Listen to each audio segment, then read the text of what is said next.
How to save posts in Perplexity AI. In this video, I'm going to show you how you can save different posts from your Discover pages.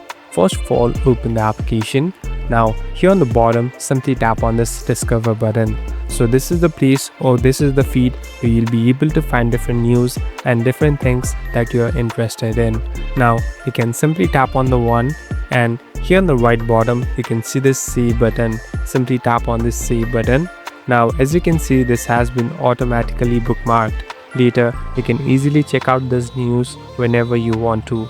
So it's quite easy. So you can simply scroll down and tap on the save button and it's all set to go. Thank you for watching this video. I hope this video will help you.